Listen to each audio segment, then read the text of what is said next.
Raised in Angleton, Texas, a determined and ambitious young man, Lance McCoy will be in the first graduating class of the Tillman J. Fertitta Family College of Medicine at the University of Houston.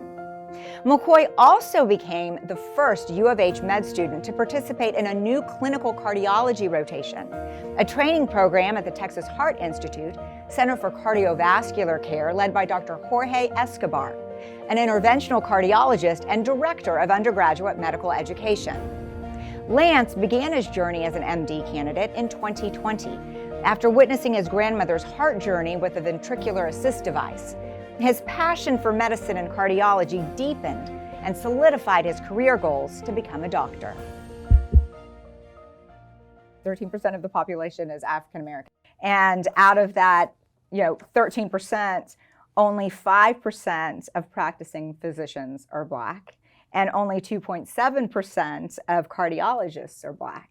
So there's a significant disparity that exists in our country with regards to medicine and significant lack of diversity. So tell me about the organization that you were selected to be a part of that really tries to change that, to recognize that there is a disparity and we would like to make our doctors representative of our population.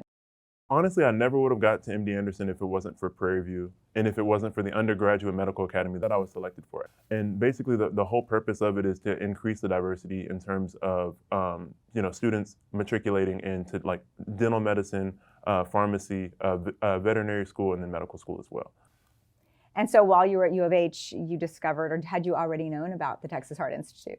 So I actually knew a little bit just because I just kind of did some research on terms of like, what are some of the best fellowships in the world? And Texas Heart Institute came up.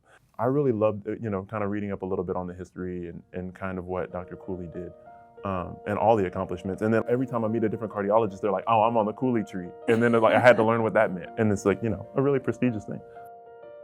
Tell me about your experience here and what that has been like, and honestly how this experience is going to make you a better doctor in the future for all of us.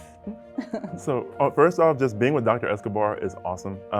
Amazing physician. And I think what I was taken aback by the most from him is just how smart he was in conjunction with how great his bedside manner is. I think a lot of times, like when you see physicians, you realize, oh, this physician's very smart, but this physician doesn't necessarily have bedside manner. He can relate to his patients very well. And he gets that respect from them, and then also they take better control of their health because they know that he's truly invested, right, which is something that I've always wanted, and that's something that I always respected. So who would you say, other than Dr. Escobar, has been one of your greatest mentors since your time here at Texas Heart Institute? Dr. Postallion's been really great. Every time I see him, he always has encouraging things to say. He's willing to let me watch in on his procedures. He always has time to explain things, which I really think is awesome. I think that maybe part of why cardiology drew you as a passion that you wanted to pursue was probably a very personal experience that you had with your grandmother. Are you able to share a bit about that? Yeah, my grandmother was just the most amazing woman in my life. She just was the mold. She just was everything. She actually was born with an enlarged heart. And it wasn't, because she didn't have access to medical care, great medical care younger. It wasn't diagnosed until later. And then also, she grew up in a time where smoking, was okay. The Surgeon General was like, oh yeah, you should smoke. And so she also, did smoke for a period in her life. And then got to a point where she had heart failure. The technology that was developed here was able to help, prolong her life. Looking at this device specifically, this one is quite a bit smaller than the one that my grandma had, but in terms of the leads and everything else looks familiar. In terms of the, silence alarm button and everything else. The battery that my grandma had, the housing device, was a little bit bigger than this actually. And I would just remember that because I actually, spent a lot of time changing them. I spent most of my early teenage years hanging out with my grandma. People were going out with their friends. I was coming home so I could hang out with my grandma. That's what I wanted to do. The beautiful part about it is when you see, I guess since I went through all of this stuff with her and I see people coming in to deal with it with their families, I can instantly put myself in their shoes. Because there are a lot of things that they're having to do that I had to do.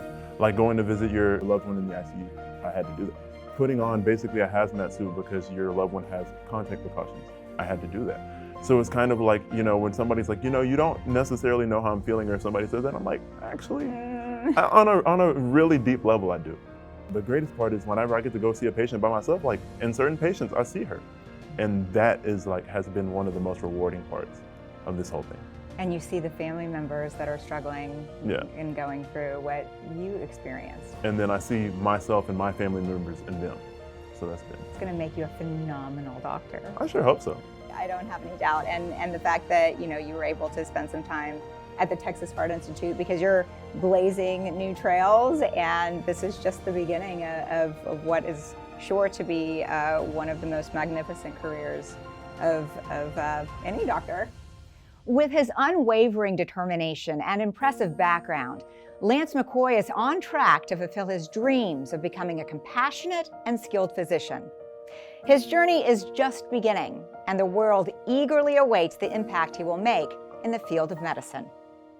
Until next time, I'm Maya Pomeroy for The Heartbeat.